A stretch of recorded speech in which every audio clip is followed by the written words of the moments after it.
오늘의 주제입니다. 자, 관세 충격을 소화해 가면서 철강주는 오히려 긍정적인 모멘텀으로 해석이 되고 있는데요. 일단 한 번 더 풀어볼게요. 왜 철강주한테는 이 관세 리스크 좀 더 긍정적일까요?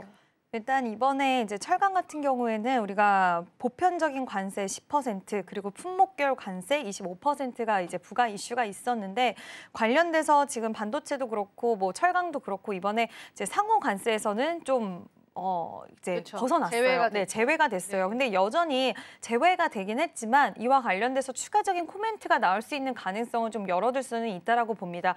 다만 시장에서 지금은 좀 긍정적으로 보고 있는 시선 자체가 이렇게 형성이 됐다라고 하는 게 이제 긍부정 요인들이 있긴 하지만 미국 내에서 화석 연료에 대해서는 개발 확대를 하게 되면 강관이라든지 이런 것들이 더 필요할 수밖에 없어서 강관에 대한 수요가 올라갈 수 있다라는 부분 그리고 예전에 쿼터제 폐지 이야기 나왔을 때 오히려 쿼터제 폐지를 좀 부정적으로 생각하는 시그널도 있었지만 물량에 대한 제한이 없으니까 많은 물량이 수출이 될 수가 있다라는 부분 그리고 반덤핑 관세 관련돼서 중국에 대한 제재가 일어나면 우리나라가 거기에 관련돼서 수혜를 받을 수 있는 구조로 갈 것이다라는 이야기가 또 있었고요.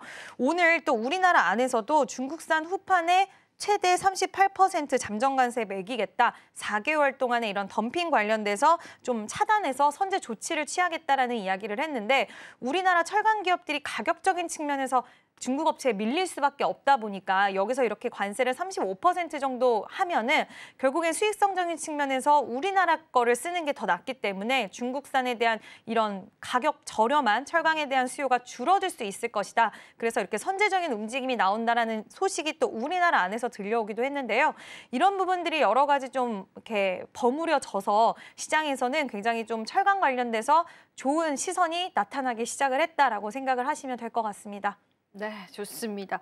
오히려 중국 쪽에 관한 이제 철강 관세 리스크가 우리한테 좀 반사이익이 될 수 있겠다. 그렇게 좀 해석을 해볼 수가 있겠고, 사실 쿼터제다라고 해서 이제 예전에 이제 철강 업체들의 일정 물량 자체는 무관세로 이제 미국에 수입을 했었는데 이게 또 이렇게 해석이 되더라고요. 이제 쿼터제가 지금 폐지됐거든요. 사실상 이제 무효화됐는데 그렇게 되면 기업 입장에서 이전에는 좀 제한적으로 수출했던 부분들을 이제 마음껏 수출할 수 있다라는 그런 가능성이 열렸다라고 해석을 하더라고요, 시장은. 그래서 이제 철강주들이 좀 오르는 것 같은데 이게 뉴욕 증시에서도 그 기조가 좀 이어져 가는 것 같아요.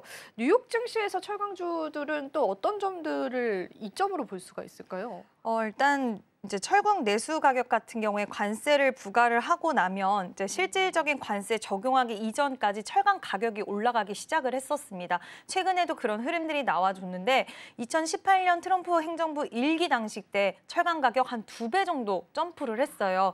그래서 미국에서도 철강 관련주들이 움직이기 시작을 했다라고 생각을 하시면 될 것 같습니다.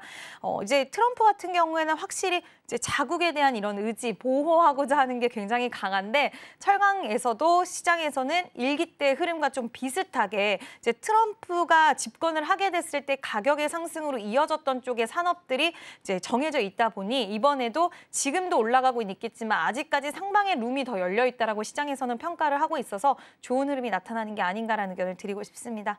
네, 트럼프 1행정부 때도 이 철강에 관한 흐름들이 좋았기 때문에 이게 뉴욕 증시에서도 이어져 온다라고 보는데요. 사실은 이제 저희가 오늘 주제이기도 했잖아요. 금 다음으로 이제 철강 쪽에 투자처를 가져보는 게 어떨까? 글쎄요, 저는 이제 약간 이제 물음표가 들기는 했었거든요. 그래서 이 아이디어를 우리가 실제로 소화할 수 있을까? 만약에 소화한다라고 한다면은 우리가 선물 투자를 해야 되는 건지 아니면 ETF 쪽으로 가야 되는 건지 철강 관련주를 봐야 되는 건지 어떻게 보세요, 대표님? 저는 일단 안전자산 이탈, 자산이 이탈하면 굳이 이게 철강으로 흘러갈까에 그러게요. 대해서는 네. 저도 사실 물음표가 있습니다. 그리고 저희 둘 다 이렇게 생각한다는 것은 또 우리나라 철강주들이 항상 좋은 모습을 보였던 적이 예전에 아득합니다. 지금 몇 년 동안 굉장히 주가 부침 현상을 겪었기 때문에 그 이미지적인 측면들도 분명히 존재를 하고 있고 또 앞서서 말씀드렸다시피 관세에 대한 이슈가 이제 끝났다라고 보기에는 어렵거든요. 여전히 관세에 대한 이슈가 존재를 하고 있고 또 중국에서도 철강 생산량을 감소시키는 움직임이 나오고 있긴 하지만 이것도 확인을 더 해봐야 되는 부분이라고 생각이 들고 각국에서 지금 보호 조치가 엄청 강력하게 본인의 나라들을 지키려는 움직임이 나오는데 이 모든 기회가 과연 우리나라에게만 올까라는 부분도 한번 고민을 해볼 필요는 있을 것 같아서 철강 관련주들 지금 시세가 오늘도 좀 나오는 쪽이 있는데 특정 인물의 정치 테마주로 엮여있는 종목이 가장 세더라고요. 네, 남은 종목군들은 시세가 나오기는 했지만 그렇게 엄청 강하다고 보기에는 어렵습니다. 뭐 여기서 2차 전지 관련주로 엮어서 가는 종목군들도 있었고요. 오히려 이런 관련돼서 좀 보신다고 한다면 저는 트럼프 행정부 안에서 앞으로 강간이라든지 이런 쪽에 이미 미국 쪽에 생산시설을 보유하고 있는 기업들이 장기적인 시그널로 보기엔 좀 좋지 않을까. 그리고 실질적인 우리가 데이터라든지 여러 가지 아직까지는 확인이 미비한 부분들을 좀 충족이 됐을 때 좀 더 명확하게 투자처로서 확인을 하고 봐야 되지 않을까라는 의견을 드리고 싶습니다. 네, 좋습니다. 저희가 철강 쪽 이야기는 여기서 한번 마무리를 해보도록 하고요. 일단 워낙 또 안전자산 선호 심리가 많다 보니까 이런 시장 아이디어들이 좀 있다라고 해석해 보시면 좋겠습니다. 자동차 쪽 한 번만 저희가 오늘 또 우리 시장 이번 주 마무리하면서 이야기를 나눠보고 싶습니다. 현대차와 기아차가 오늘도 좋지는 않고요. 이게 뭐 수급적으로 봤을 때도 기관은 담아내는데 외국인은 또 계속 이제 매도를 하고 있는 모습이 보여지다 보니까 자동차주들의 바닥은 어디일까? 이런 의문점이 많이 드는 시점이에요. 물론 이제 매수의 기회다 이런 의견도 있기는 한데 대표님 어떻게 보세요? 지금 굉장히 중요한 구간을 좀 지나가고 있다라고 생각을 하고 있는데 이제 기관이라던가 그리고 수급이 좀 유입이 되는 부분은 저는 현대 기아차 특히 현대차 같은 경우에는 배당에 대한 부분들도 좀 기대할 수 있는 요인들이 있어서 워낙 배당이 높다 보니까 개인 투자자분들 중에서도 배당에 대한 수급도 좀 있지 않을까라고 생각은 개인적으로 하고 있고요. 지금 자동차는 결국에는 가격에 대한 상승이 이어질 수밖에 없고 그러면 소비자들한테 그 가격 부담이 가면 소비자들은 자동차 구입 안 하겠죠. 꼭 필요한 건 아니니까요. 그래서 구입을 안 하게 됐을 때는 결국 기업들의 실적에 타격을 입는다라는 부분인데 현대차는 오히려 여기서 우리 가격 인상 안 하겠다라는 카드를 꺼내 들었습니다. 마진에 대한 부분들이 좀 우려가 되기는 하지만 이 부분에 있어서 오히려 미국 쪽의 공장들을 인력 대신에 로봇으로 지금 대체하는 흐름들이 나와주고 있고요. 그래서 그 부분을 시장에서는 오히려 인건비를 줄이고 생산시설, 지금 미국에도 또 투자를 한다라는 이야기가 나오고 있는 가운데 결국에는 나가는 비용적인 단을 좀 줄이고 소비자의 가격 전가에 대해서도 크게 움직이지 않는다라고 한다면 마진에 대한 우려도 조금은 좀 해결해 나갈 수 있지 않을까라는 기대. 그리고 이번에 뭐 환율에 대해서도 지금 시장이 오늘은 좀 환율 많이 밀리긴 했지만 환율이 이번에도 1분기 때도 어쨌든 꽤 많이 올라갔던 상황으로 그 이익단이 또 잡힐 거기 때문에 이와 관련돼서도 시장에서는 저는 바닥은 어느 정도 잡히지 않았나라고 생각을 하고 있고요. 오늘 흐름들을 보시면 반도체 관련돼서는 오히려 또 굉장히 많이 밀렸어요. 근데 자동차 같은 경우엔 단시간에 너무 많이 밀린 영향도 있기는 하지만 하방 경직성을 좀 보여줬다라고 생각이 들어서 추가적인 하락은 좀 제한적이지 않을까.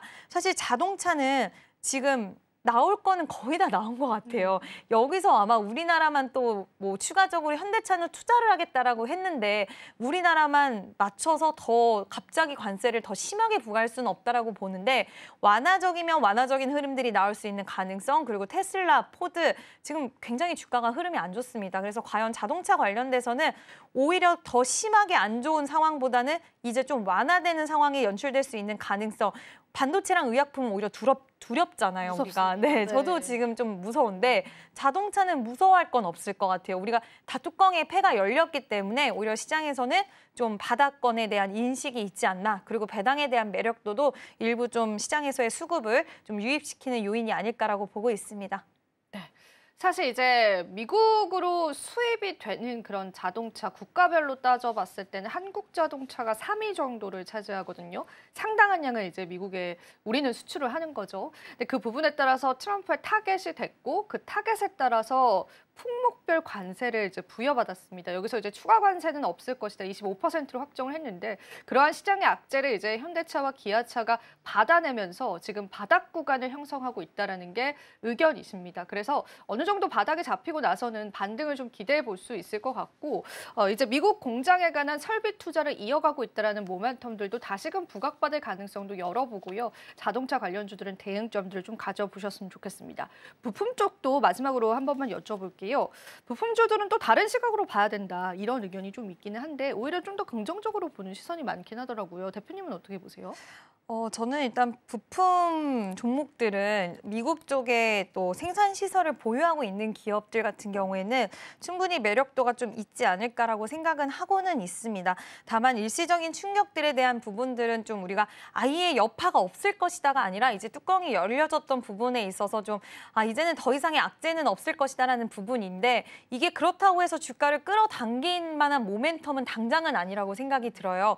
그래서 추가적인 하락이 좀 야기가 된 종목들 그 안에서 있는데 생산 시설을 미국 쪽에 보유를 하고 있느냐 없느냐에 따라서 좀 희비는 엇갈리지 않을까라고 보고 있고 종목별 차별화 장세가 가능하지 않을까. 근데 결국에는 완성차 기업이 좀 다시 살아나줘야지 부품주 종목군들도 다시 한번 힘을 좀 내주지 않을까라고 생각을 합니다. 결과적으로는 우리 또 현대차, 기아차가 힘을 내주면서 전반적인 자동차 부품주들도 같이 올려주시면 좋겠습니다. 자, 그러면은 마지막으로요. 대표님과 시장 이야기를 좀 나눠보겠습니다.